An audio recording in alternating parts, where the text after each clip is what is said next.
Now we're going to build upon what we've already learned about the box model. By carefully considering how we structure our XHTML, and by using the position property in CSS, we will see that we can move our elements around the page, in addition to changing their appearance. Let's see how this is done. In this lesson, we will begin to use div tags and IDs in CSS to control the layout of our pages. We've touched upon this subject a little bit before. Let's quickly review what we've done and use that as a starting point for moving forward. In the Project Files folder, in the Chapter 8 section, I'm going to open lesson_01_home.htm and lesson_01_home.css in my HTML editor, which in this case is TextEdit, or perhaps Notepad on the PC. I'm going to open these files by dragging them onto the TextEdit icon on my desktop, one at a time. And I'm also going to open my HTML file in my web browser, which in this case is Firefox on the Macintosh, and we'll see a web page that looks very similar to the files we've been working on up until now. If I switch back over to TextEdit, I'll arrange my window so that it's a little easier to navigate between the files, and I'll scroll down so that I'm looking at the beginning of the body element of my HTML file. Previously, we've used div tags in combination with an ID attribute to get some simple formatting on our page. If I switch back over to our web browser, we can see that we have essentially a black background with a banner graphic at the top, and a white box contained within is all of the content for our page. That white box on our screen, which encompasses our content, is created by our div tag with an ID attribute referencing our CSS rules, which are in the main content ID.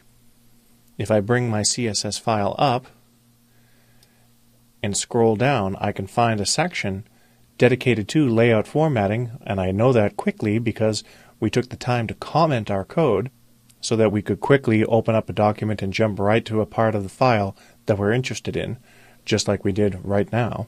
And I can see that main content ID defined in my CSS file, and I know that this main content reference isn't a class but is an ID because of the use of the pound or hash symbol before the words main content.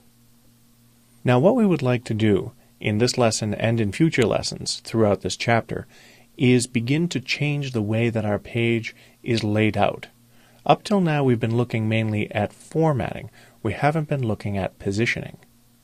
One of the things that I've talked about in our previous lessons was separating structure from layout and formatting. Layout and formatting being controlled in our style sheets with an HTML structure referencing that layout and formatting information.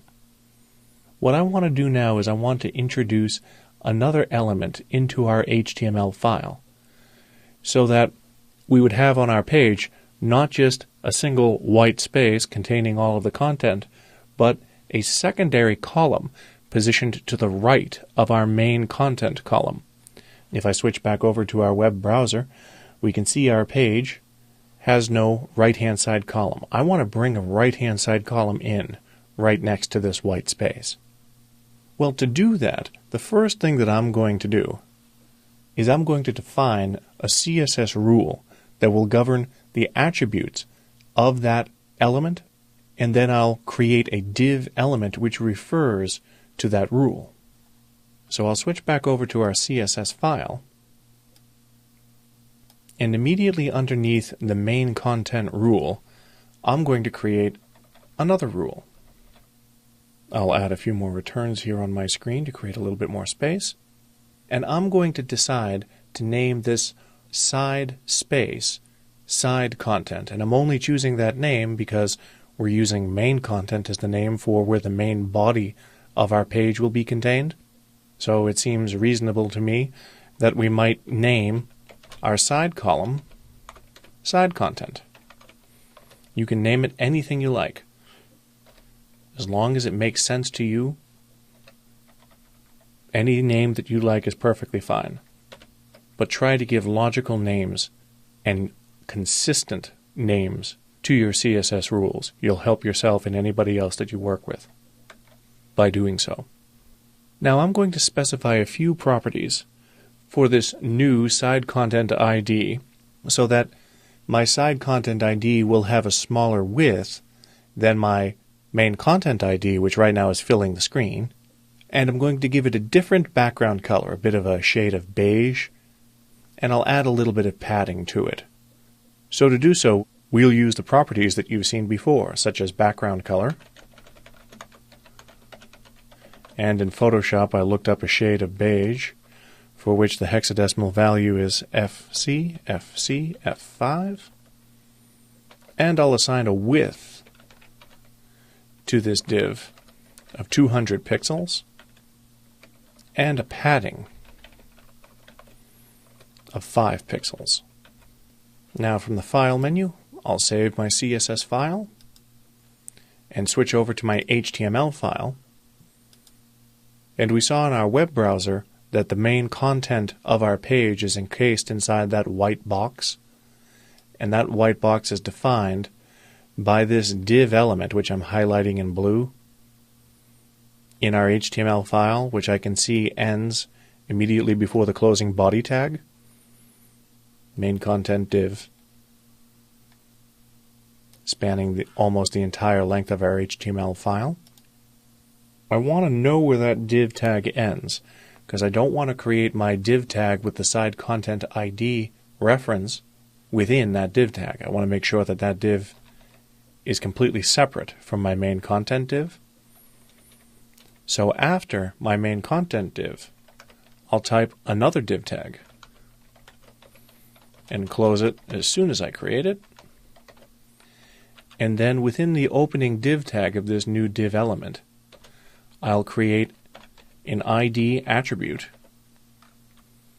and I'll assign the value to that ID attribute of side content.